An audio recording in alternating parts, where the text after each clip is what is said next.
going on, Los Angeles? Welcome into the Rams Skinny here on the LA Football Network, live on the Mightier 1090 ESPN Radio. Thank you, as always, for making us a part of your day, whether you're commuting in the car, listening at home, or wherever you are. We certainly appreciate it. So, talking all things Rams, as always, here on the Rams Skinny. We're going to put a bow on the 2023 season. We'll talk a little briefly. We did our full game recap last episode, if you're interested in that. But we'll kind of talk about maybe some of the lesser talked about guys that had good years. So we don't really need to get into Puka Nacua. Don't need to get into Kobie Turner. Like we know how great those guys are. And we'll have probably more to talk about as we approach, awards season here in a few weeks. But talk about a few lesser known, just bright spots of this team. And then, got to talk about the Higbee injury and what that looks like for the tight end position, what that looks like for his recovery. And also, the video swirling around the internet of Stafford coming to his aid, which we love to see. So we'll talk about that. And then that'll just tie into kind of off-season needs heading into free agency and the draft. We're not going to deep dive yet. Got plenty of time to do that, but just kind of give a brief overview of what the Rams kind of need to look for. Joining me, as always, the better half of this podcast, the man with his name in the show, Skinny T. What's up, brother? How we doing? Doing fantastic, man. Just another beautiful day in Los Angeles talking football. Can't ask for anything better than that. You, though, sound a little under the weather. Yeah, I feel like I've been sick for over a month. Well, I have been sick over a month. And then yesterday, my wife got maybe the most sick I've ever seen her since we've been together. Not even just married, just since even been dating. She was she's one of those where she can be sick and she still just goes about her business and does everything. And she did not get out of bed yesterday all day. And so I was still had my lingering cold I've had for a month. And, but I knew we're in close quarters, so I'm sure this will get worse. And now today I'm back in worse territory than I was 48 hours ago. So Mia is still plugging along. Nothing for her though, so that's good. Hopefully that holds true. Yeah, that I've heard that parents are constantly sick from their children, so I guess hopefully it doesn't go around the other way as well.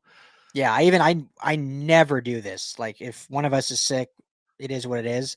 We just, go to sleep, and if we wake up sick, oh well. But last night I slept on the couch, which I never do because I was like, you know what? I've been sick for a month. I'm gonna try to not get this again. And I woke up just my throat felt like there was razor blades going through it. So I'm like, well, that didn't work. So that was pointless. And I didn't sleep good. So just on top of that, I had to get sick anyway and slept terrible. So beautiful stuff. But hey, happy to be with you. Happy to be talking with you.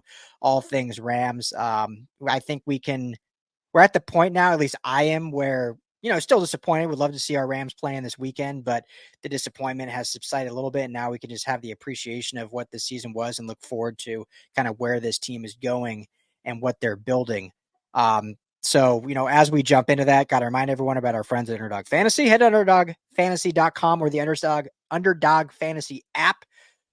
Put in your first deposit. Use our promo code RAMS LAFB. Certainly helps us out when you do this. RAMS LAFB, that's all one word. You're going to get a match bonus deposit between $10 and $100. Minimum to put in is 10. You'll get 10 free bucks. If you put in 100, you'll get 100 free dollars to play with. The pick'em is a blast. Pick 2 to 5 players across any sport. Choose the over-under and win some cash. It's not easy to win, but it is a lot of fun. It's easy to play, that's for sure. And it makes you intrigued to maybe games you might not care about. So Underdog Fantasy, promo code RAMS LAFB. And tell them the guys at the Rams Skinny sent you. Was it on this show that I told you about my big Underdog Fantasy bet? Yeah, you sure did. Okay. That missed because Kyren Williams got hurt and didn't have 15 carries. Yeah.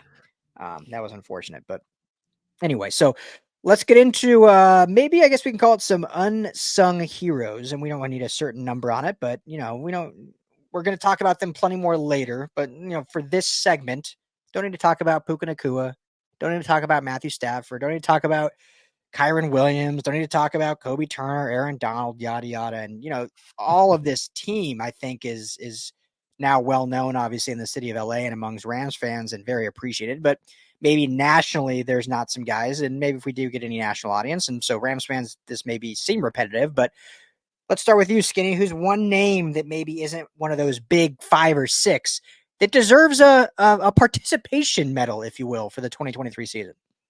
Yeah, I'm gonna go with Demarcus Robinson. Uh, Mm, he kind of Steeler. came on later in the season. Really proved to be just a versatile pass catcher. They started the season off with Tutu Atwell, which we were all excited about, that he was finally going to get some playing time. He goes down with an injury, and he gets Wally pipped a little bit by Demarcus Mm, Robinson coming in there. Wally And Pips. Nice. yeah, thank you. That's one of my favorite stories in all of sports is Lou Gehrig coming in for Wally Pipp and then setting the record for consecutive games played that stood for the test of time up until Cal Ripken Jr. But Yeah. yeah, it's and he's going to be a free agent. DeMarcus is going to be a free agent, Yeah. so it's going to be interesting to see how they handle picking up and letting go some of these really really big players that proved to be really useful in this last season. And Demarcus Robinson is just one of them. He's Van Jefferson kind of came up and down in terms of the wide receiver 3 position. Ended up getting traded. And then, Tutu was kind of in that role, got hurt. And then Demarcus Robinson comes in and, he wasn't benched, so obviously the team likes him, wants to roll with him. They're going to have to pay him. I think he made a good case for himself to get another contract from somebody, if not the Rams. So Mhm. that's my number one kind of under the radar guy that's going to play a big part in the offseason, I think. Yeah. No, absolutely. That's a good one. And, we talked about him highly in the preseason and leading up to the year as a guy that could be a big difference maker on this team, especially with Cooper Kupp, missing the first 4 weeks of the season and took a little longer to get going than I think we anticipated or being utilized in the offense. But once he became utilized, he was a big part of it, especially in the red zone, and would have liked to seen him being able to do that in the playoff game. Maybe they wouldn't have gone 0 for 3, excuse me, had been able to hit pay dirt there like he did, down the stretch, but unfortunately was able to. But a great piece, and I'd love to see him back. It'll be interesting to see because the Rams projected right now to have 10 draft picks. Obviously, free agency comes first, but with 10 draft picks, if Raheem Morris gets hired, which has another topic maybe we can end with, they potentially would get one or two more compensatory picks. I always forget the formula, but they would get at least one more. So then you're up to 11 or so if they do any trades or trade back. I mean, so do they see a value in bringing a Demarcus Robinson back as wide receiver 3 or 4, just hitting the draft and hoping you hit another Puka Nacua in the draft kind of thing? We will see, and we got plenty of months to speculate on that. And again, free agency is middle of March, so that'll come here before. But for me, this probably ties into our next segment a little bit. But I want to start with Brandon Allen, rookie tight end that didn't obviously get playing time. Tyler Higbee's the starter, but had to come in sparingly. And then obviously when Higbee got hurt a little later down, and most notably in that, I believe the Baltimore game is when he came in and had that touchdown. Correct me if I'm wrong. It's been a long season, so blend it all together. But I thought he showed some flashes, man. I mean, it's a very small sample size.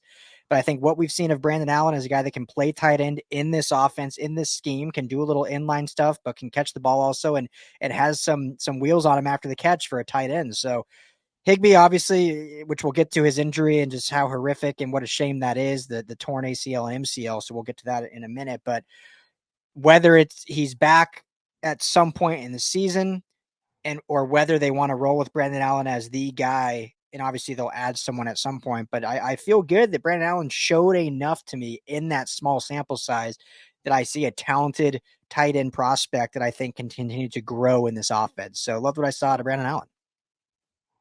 Yeah, that's a great one. It's always the question of who are you going to pad the roster with to kind of help your veterans get through the bumps and bruises that people over 30 seem to get in the game of football. And obviously, this is a big bump. This is a big bruise for Higbee. They're thinking he might start the season on the bench, so they're going to need Allen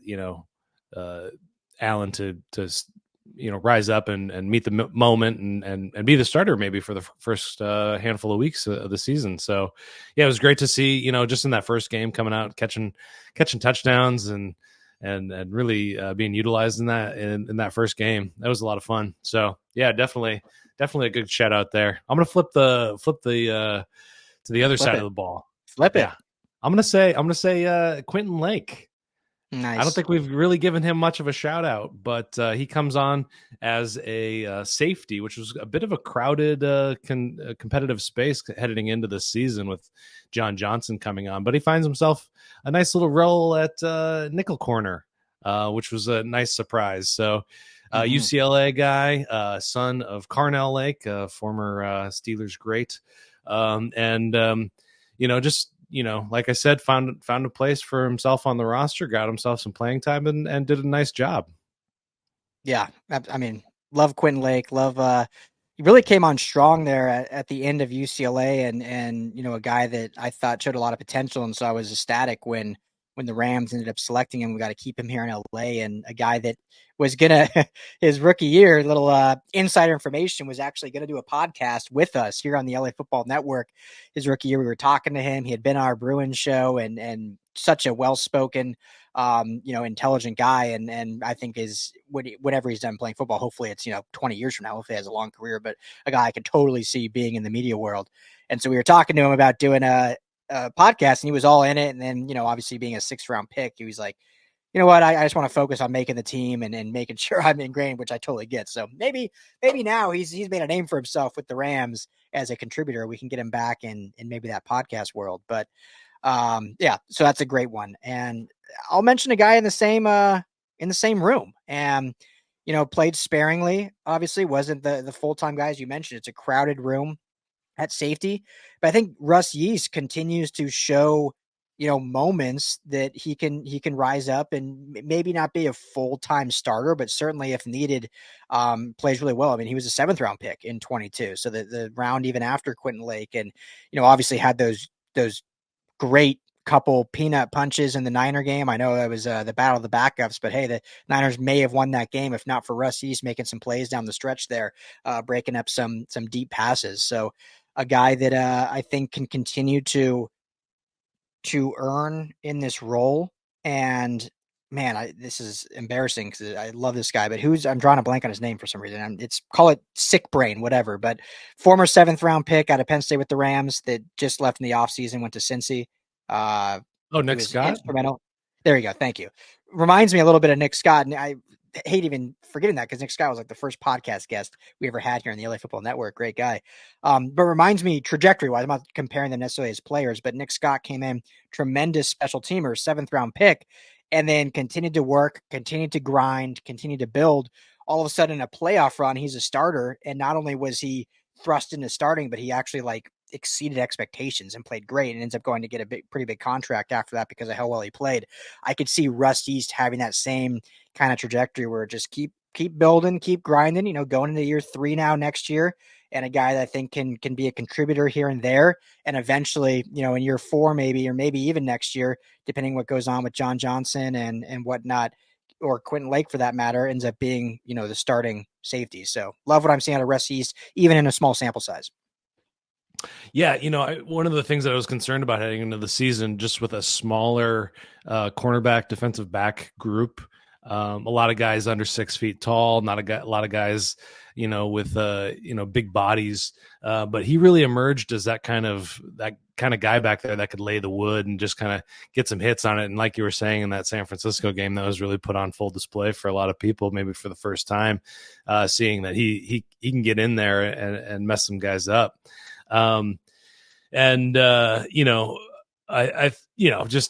Just another example of Raheem Morris developing a guy, Aubrey Pleasant, and all that coaching staff that we've shouted out all year. That development of a 6th, 7th rounder, those guys, it's just you gotta love seeing that. I think my last shout out, and I don't even know if this guy's flown under the radar, but Kevin Dotson's just done a fantastic job So good. as a guard, just opening everything up for Kyren Williams. Just you got a nice duo going on in there with Steve Avila and Kevin Dotson. It's not the first time I've shouted them out, but these offensive lines guys, they don't get enough love, especially with this running game and how it's working. So, yet again, he's a free agent, and It's going to be interesting to see how the Rams prioritize all of these free agents, all these contributors, how they plan on replacing them if they do let them go. So I think Kevin Dotson's probably top of my list for guys that they want to keep, just because he fits so well with the rest of the line.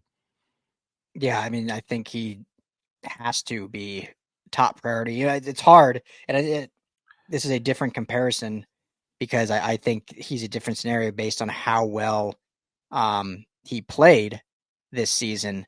But it's like with the Rams' history, I'm curious if they'll be gun shy to do that because a lot of in-house guys that they re-sign like have not panned out. You think of Todd Gurley, you think of Jared Goff, obviously, but on the offensive line specifically, Joesph Noteboom obviously was the big contract that doesn't even play now anymore because of that. So I'm curious if they'll be gun shy. I don't think they should be. I think he showed enough because even with Noteboom, it was like is he worth the contract? Like you don't want to not have a starting tackle in the roster. So that's kind of why I think why they did it. But he never like truly showed that he was deserving of like a franchise level contract. Dotson, it's been only 1 year, but I feel like, I mean, he was the guy on the offensive line for how great his Havenstein was, how great his Steve Avila was and is going to be. Dotson was like the face of that offensive line and setting up that like grit that we've been talking about that LA needs. So I think he needs to be number one. And for my last guy, I'll do it on the offensive line as well. And I'm gonna go with Alaric Jackson, and this will pose into the next kind of question for you that we can talk about. Um, Alaric Jackson started off obviously a little slow. There was questions who was going to play left tackle. He ends up, I think, playing well enough. I believe only gave up 1 sack on the entire season after almost 1,000 snaps. Only like 3 penalties. So you think of even some of the great left tackles of the game. They can have upwards of double-digit holding calls or false starts. Only 3 penalties. Only 1 sack given up. Probably not the best in run blocking, but I think he improved game over game, week over week, and hats off to the coaching staff and what they're able to do. But I just think an unsung hero that, we talk about the Kevin Dotsons, we talk about the Steve Avilas, we talk about the Rob Havensteins, but Larry Jackson didn't get a lot of shine, and a guy that plays left tackle, plays on Matthew Stafford's blind side, and only gave up 1 sack.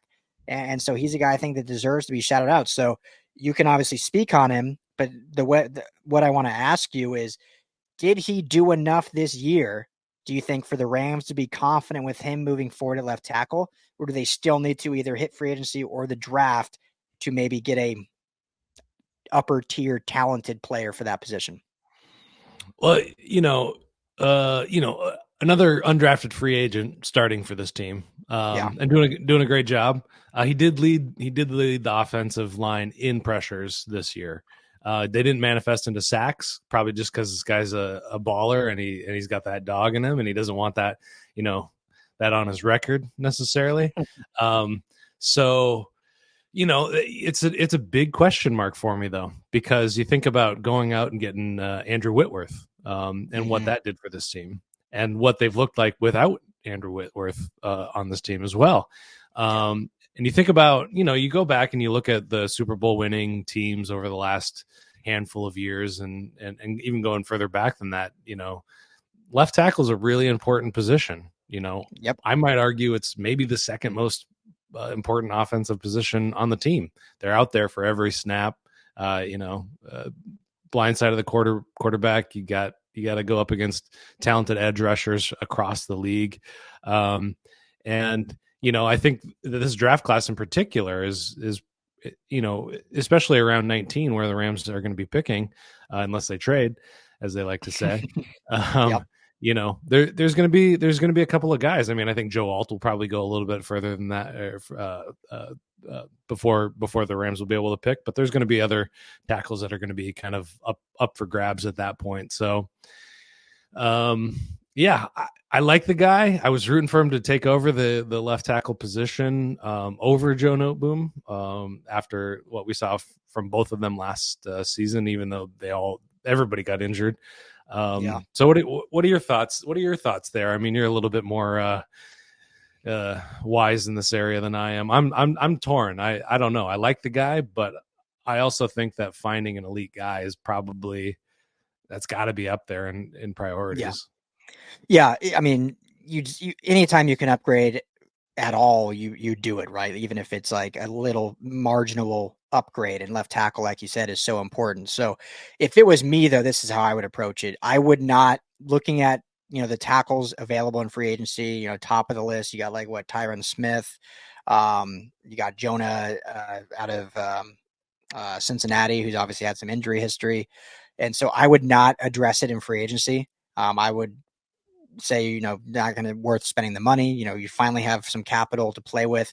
I would address other positions and not left tackle.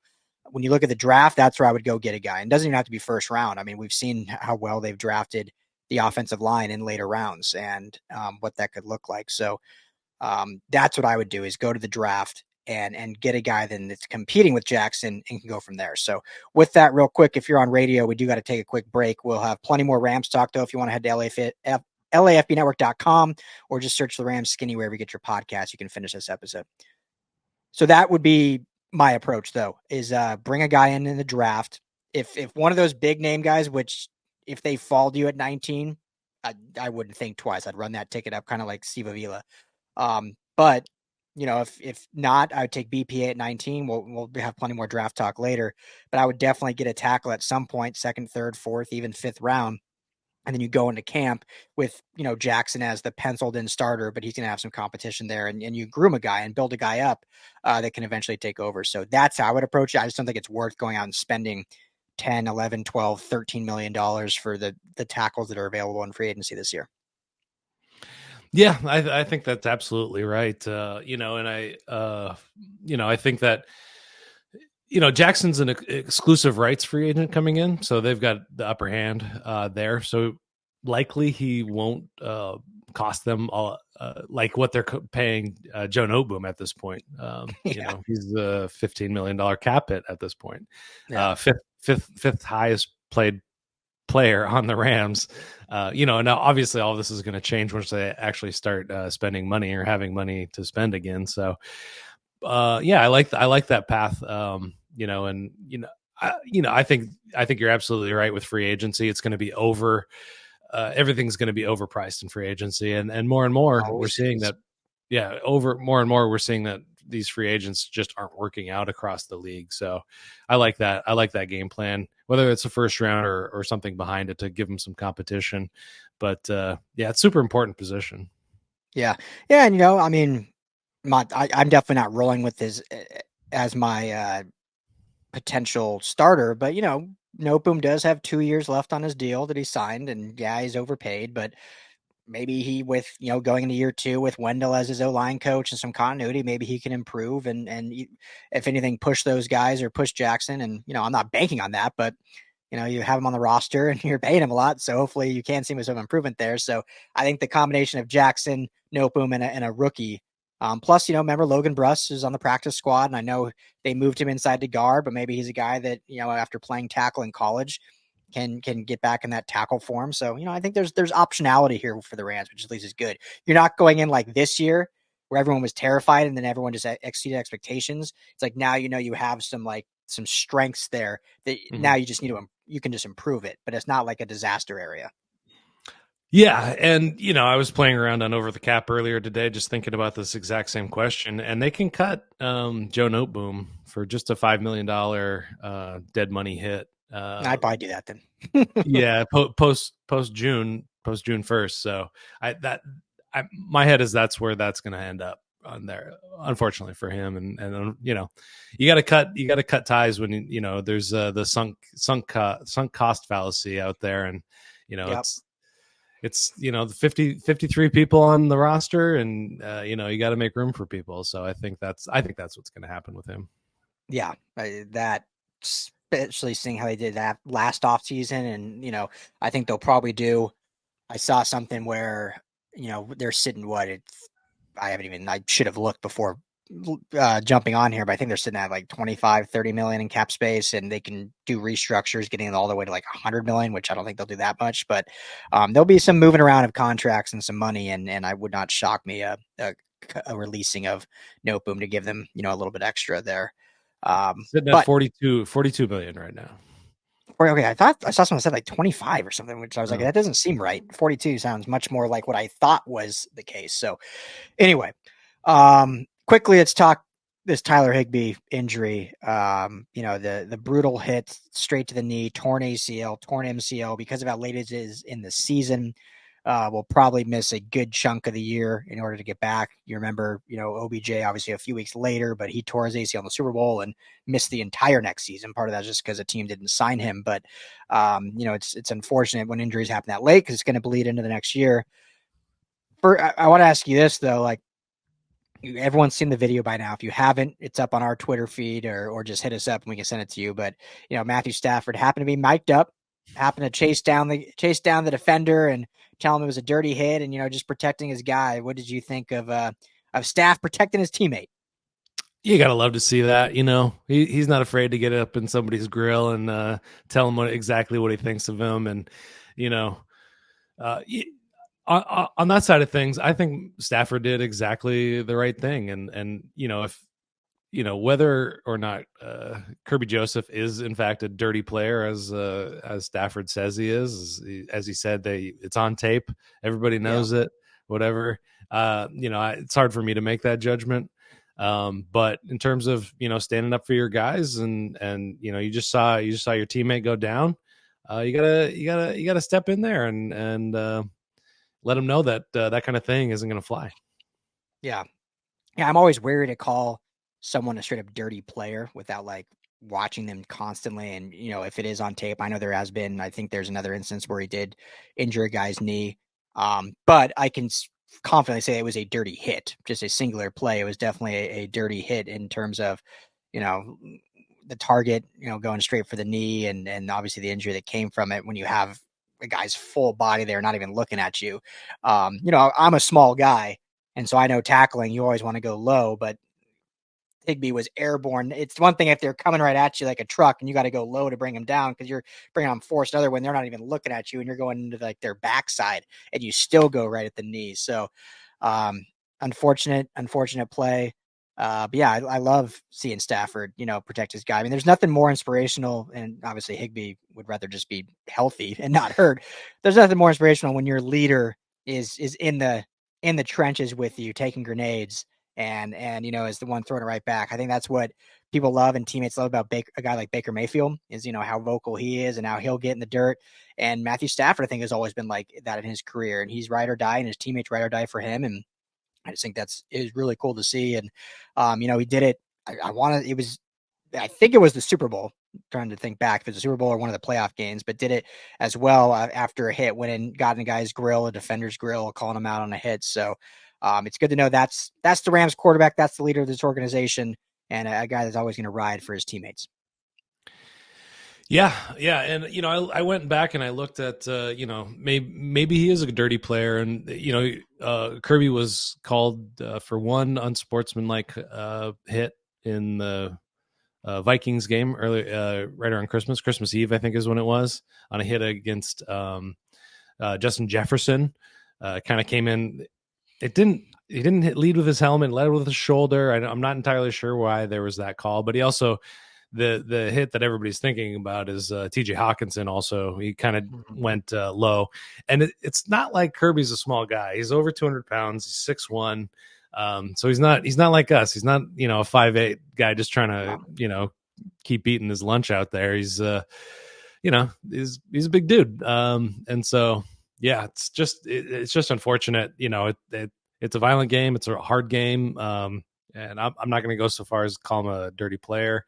But yeah, that's he went low and, you think about the defenseless player kind of, call that they'll, use to call penalties. And, I think that looking at that play again, Higbee was pretty defenseless at that point, totally stretched out for that hit and takes a low hit. There should have been a flag, 15 yards, unnecessary roughness. And yeah. Well, and we didn't even talk about really on our recap show a couple days ago about, the refs and some of the missed calls there. And, obviously the fourth down at the end of the game, I thought was a missed call. And yeah, that was another one. It's not a helmet to helmet. Obviously it was to the knee, but it's defenseless receiver, as you said. And that is a rule. And, why that's called I mean, here's what's hard with the rule, and I haven't read the rule book front to cover, but I understand head or neck area, long term health, and I'm all for that. But if a planted foot and a knee is pretty long term as well, it might not be mentally, but physically. I mean, you guys cannot walk after being 50 years old or whatever because of injuries sustained. So if you're talking defenseless receiver, it shouldn't matter exactly where that hit is. It's just, are they defenseless or are they not, and were they hit maliciously? And unequivocally the answer is yes to that. So that was just another missed call that would have try to think when it came in the game in terms of down and yardage, but I want to say it was a third down play that would have kept them going. Yeah, I think you're right about that. Yeah. And we can only look forward now. Unfortunately, it wasn't called, and Yeah. we other people can litigate the dirty player moniker, Yeah. and Have you and go ahead. oh, go ahead. I was just gonna say, you got to if we're looking forward, it's who else are they able to sign to the roster that can kind of help patch this tight end room going forward. Yeah. So we'll end quickly. I just want to ask you one more thing about positions of need, and we'll get into like actual player depth, free agency draft here in the coming, next week and all throughout the offseason. So, we won't get as in depth today, but at least we'll talk like what they really need to focus on. But I just want to ask you this because it was like, all over Twitter, obviously. Like, have you had any negative interactions with any Lions fans? Like, I've been seeing it everywhere. Like, I guess Rams and Lions fans have been getting into it over the last week. I haven't had any experience with it, but I've been seeing a lot of the Rams Twitter folks have been all venting about Lions fans and their mentions and all that stuff. Have you noticed any of that? I've really kind of disengaged from Twitter and kind of this year in a way. Just for this very reason, where when everything turns toxic, it's like I want to get out of there anyway. So and I always try to take a fair and balanced and unbiased approach. And you thinking about the missed calls on Nacua, there was a phantom false start call Yeah. for the Lions, and those kind of things go Yep. both ways. And um you know it's just a thing of fandom that you either love it or you hate it. And I don't like it. So I don't really engage in it, just because that's not how I don't know, I don't go through my life like that. But and it actually in a way makes football better if people are passionate and love what they love their team and defend their team, just like Stafford getting up in somebody's grill. And no personal attacks out there on Twitter, guys. Don't go after anybody's mother or No. anything like Leave that. the But mothers out of this. Leave, yeah, as the great keep Ron Burgundy said. keep keep Um, it focused on what happens on the field, and have a good time, and try not to get your feelings hurt out there. Okay. yeah.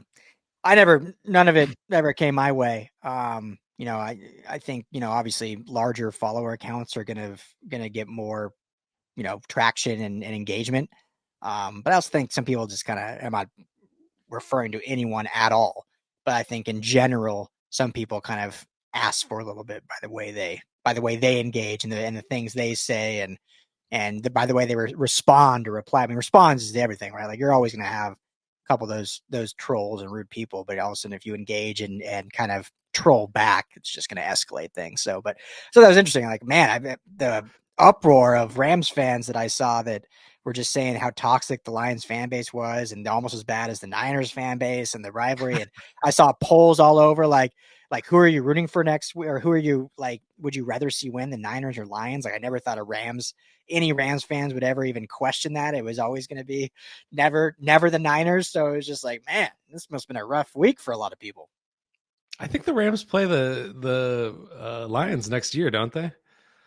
You might be right. I hope so. I I mean, think it's NFC North. Yeah, but we'll launch into our next thing, and I'll just double check that. yeah, I mean, I hope so. It'd be fun. So I'm all down for another rivalry to come about. Always down for more rivalries, especially when there's great storylines like with the Rams and Lions now. So, but yeah, ending the show here. We can just kind of quick, but positions of need. You mentioned Demarcus Robinson's going to be a free agent. Akhello Witherspoon's going to be a free agent. Kevin Dotson's going to be a free agent. Obviously, as great as this team was, they can certainly upgrade at places such as edge. We talked about left tackle. So give me your kind of top 3 areas in order. You got to do them in order. Can't just give me a general 3. So you go from 3 to 1, 3 areas of need that they need to address first. And you can say whether you want them to address it in free agency or in the draft. We'll throw a little wrinkle there, actually, that we didn't prepare for. Take it away, Skinny T. So I'm going to say number 3 is another running back. I think they have to find somebody that they can take the load off of Kyren Williams. He hurt his hand in the last game. Obviously, that's not really a usage kind of thing, but also injury prone.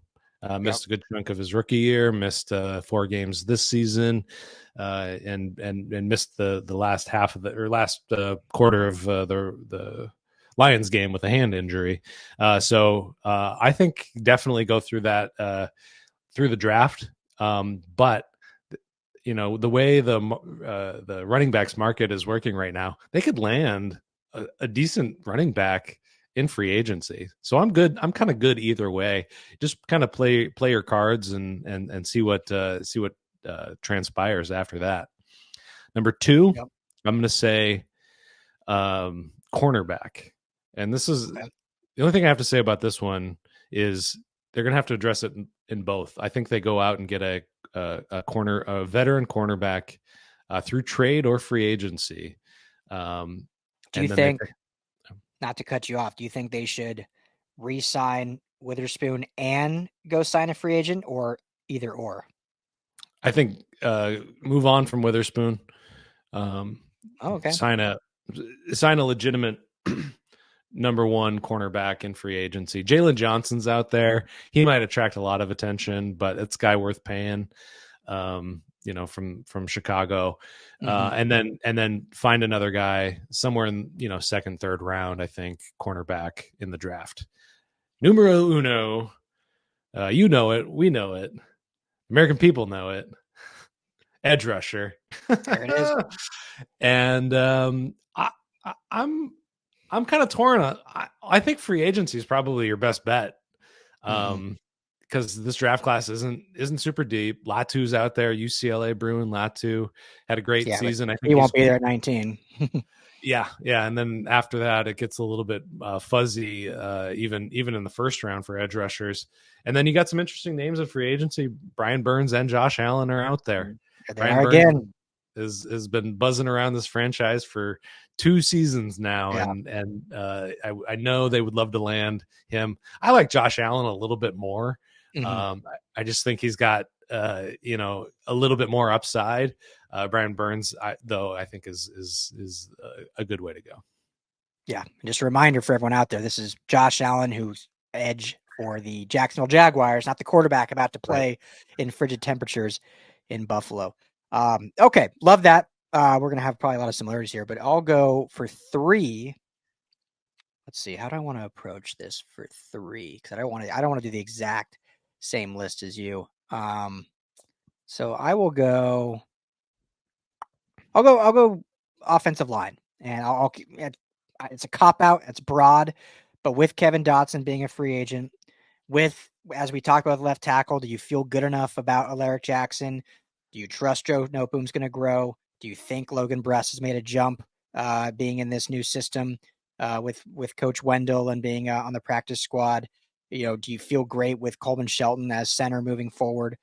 You obviously know Steve Avila is great. Havenstein's great, and then you want to do everything to bring Kevin Dotson back. But I think there's question marks there on how to keep that continuity and how to improve it.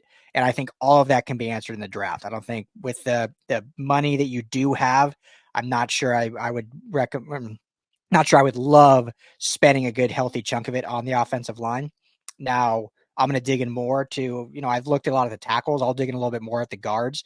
And that being said, that's different from re-signing Kevin Dotson, because I totally believe re-signing Kevin Dotson. I'm just saying going outside externally in free agency. I think after Dotson's back, you go in the draft and you fortify that way. So that's 3 for me. I'll flop mine to be different. So 2, I will go edge. Byron Young, second in the league in rookie sacks behind his counter rookie and Kobie Turner with 8. Turner at 9. So I think he's going to continue to develop. You absolutely need someone on the other side of him. I think he is seen as one of the starters. Love Michael Hoyt. I love what he means. I love the whole dropping the LA, and that was a horrible rendition of it, but dropping the LA in the video that went viral, and Mr. LA, I love it. I just don't think he's a long-term edge for a Super Bowl contender. Definitely a good depth piece. A guy I want on this roster, has grown so much under the tutelage of this coaching staff. But if you can fortify the side opposite of Byron Young with a more talented player, and I agree with you, whether it's Josh Allen, whether it's Brian Burns, Brian Burns, it just seems like it's going to be a Ram. It's always like it comes up that he is linked to the Rams. The Rams liked him. They attempted to potentially rumors that they tried to trade for him last year, and then the cost was just too high. Like, it just seems like he is going to be a Los Angeles Ram.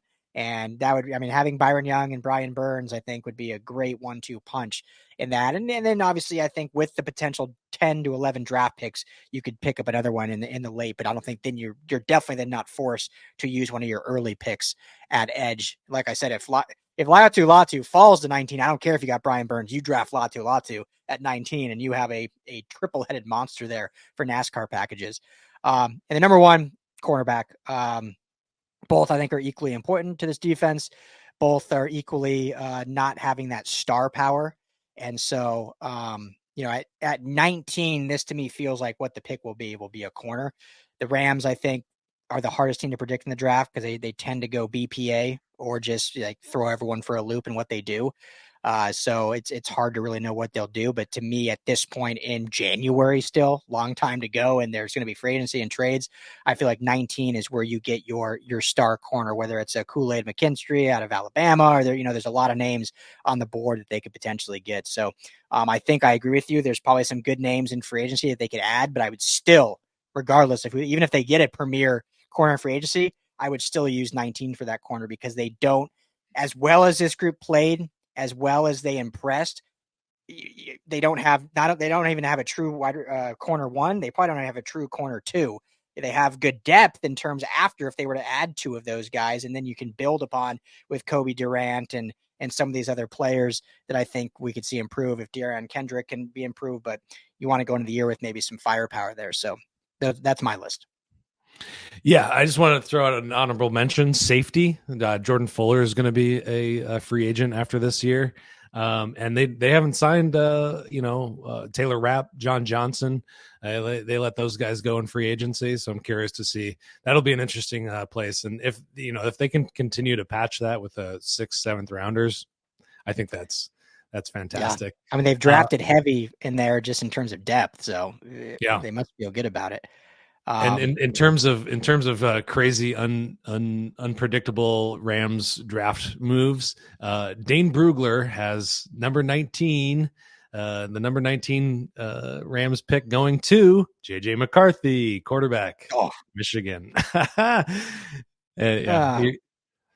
So that threw me for a loop. Now, I'm still thinking that's living rent free in my head, as the kids say. Yeah, Oh, I'm glad you brought that up because people will look at the Packers and use this as like what? Oh, is that who he referenced? Mm-hmm. Okay, perfect. I didn't even look at his mock yet, but people will look to that and say, look, here's an organization that has decided to, draft a QB early before their franchise guy was done and then develop them instead of forcing them in. And they're now potentially, it's still a little early. I know a lot of people all of a sudden are saying he's the next elite franchise Green Bay Packers quarterback. He's looked really well. That's a little premature, but it's seemingly like Brett Favre, Aaron Rodgers, now Jordan Love, all in unison. The argument I would have in that is, yeah, and that's the Packers are always relevant, which I think is very important, especially for ownership. They're always a playoff contender, but you have those potentially 3 back-to-back-to-back elite quarterbacks, and you have 2 Super Bowls over almost 40 years to show for it. And so you're taking some of those moments, and it's one pick, but who did they, and I haven't looked at the Packers draft history, but who did you potentially pass on to have that one pick that would develop 4 years, then take over. And they're in the playoffs now, and we'll see what happens this week. But I would just argue that I get that. But I definitely wouldn't do that for JJ McCarthy. I haven't seen anything from McCarthy that wows me yet. I haven't dove into his film a ton yet, but for me, it's just like, man, I just think based on what Stafford is showing you, I just think there's so much more value you could get at 19 instead of having a quarterback sit for 2 or 3 years. I'd rather use a third or fourth rounder and see if you can strike gold there. That's obviously riskier. But that's just my take on it. Yeah. They want to be competitive in the Stafford window, which is, 2 or 3 more years, I guess, let's say. So, using 19 on a quarterback at this point, that doesn't make any sense in terms of that building plan. But if they really, really like a quarterback at 19, and they pull that trigger, whoo. Yeah, I know. And if it's if a Penix falls or something, and I know we were hearing reports that in actual like draft circles, Penix is not as highly thought of as like media and fans. But I've watched a lot more of him than McCarthy, and it's just like, okay, that's a guy I can see, especially in this McVay system, like doing some good things. McCarthy, might be really good. I think he has some intangibles there, and he's got good size. I haven't seen where he's like, I can't think of one, and I know people are probably going to crucify me for this, but I'm sorry, I didn't watch, every game of Michigan football, but I can't think of one game where it was like McCarthy's signature game where he just like took over. It's like, yeah, he was a decent player that had a great running game, best offensive line every year he was there, and a good defense. So that's not what I'm using 19 for. I'll just say that. Hey, if he falls to the second, I would use the Rams' second round pick for it and develop. Third for sure. Yeah. Second, maybe people think that's too rich. I would do second. I wouldn't do 19. All right. Last thing I got to say before we wrap this up, and I feel I don't know if embarrassed is the right word, ashamed, dumb. Everyone can call us out for being like, wow, how do you guys even cover the Rams? We just listed 3 positions and somehow did not name kicker as one. And that's probably the most important one they need to address. Absolutely. And not in the draft. I don't think they need to address it in the draft because I think you don't draft kickers. We did. I don't know if you remember Skinny T. We were in some like Slack art, not me and you, but there's some Slack debate, and someone like after the debate went and made like a spreadsheet of it. Like of the 32 starting kickers going into this year, like only, I think of the 32, it was like 12 were drafted. And of those 12, only like 7, I'm not remembering the exact number, 7 were like 4th round or higher picks. So it's like half the league were like undrafted guys. But you look at the free agent list, you've got, Will Lutz is going to be a free agent who's been pretty good for Denver. Brandon McManus is a free agent, pretty good for Jacksonville. Fairbairn in Houston is going to be a free agent. So that's where we had listed, and I think we just overthought it. But that's absolutely a position where it's like, go get a guy in free agency, pay him $4 million and forget about it. And you're good to go. Yeah, you gotta get out there and get into the MLS scouting. You gotta start scouting like Brandon Aubrey. What a revelation that is. You gotta hire a couple of guys just to go to some LA Football Club games and just find the guy that's just booting that ball. Yeah. For real, one job. Yeah. So, I am ashamed as well. I apologize to all you Rams fans out there. Yeah. Sorry, Ramley, if anyone's throwing a brick at your computer screen. Yes, kicker is one of the top 3 positions needing to be addressed most. Cannot go into next year as they did this year at the kicking position. Resign Tanner Brown. Ooh, yeah, there's a dynamic option. Man, it still is just thinking like Cameron Dicker was on their practice squad, and look how good he is with the Chargers now. But anyway, so good show as always. Thank you, my friend Skinny T. Thank you all for hanging out, listening. We've got, it's exciting. A lot of fun off-season coverage we're going to have over the next, few months going into the next season. The show never stops, 2 to 3 episodes every single week, no matter what. We will be live on Radio Row at the Super Bowl in Las Vegas. Even though the Rams will not be there, we will be there, still bringing new coverage. There's always, LA players and stuff that make their way out to the Super Bowl. So we'll get some good interviews out there. You and I, and potentially a few other LAFB people will be at the Combine again this year. So, looking at draft prospects, it's fun. We could actually talk about, as of now, first round prospects for the Rams, which we've never got to do since we started this network. So that will be exciting, looking at some first rounders, and we'll get tons of interviews out there in Indianapolis. We'll have some coverage from Senior Bowl and Shrine Bowl.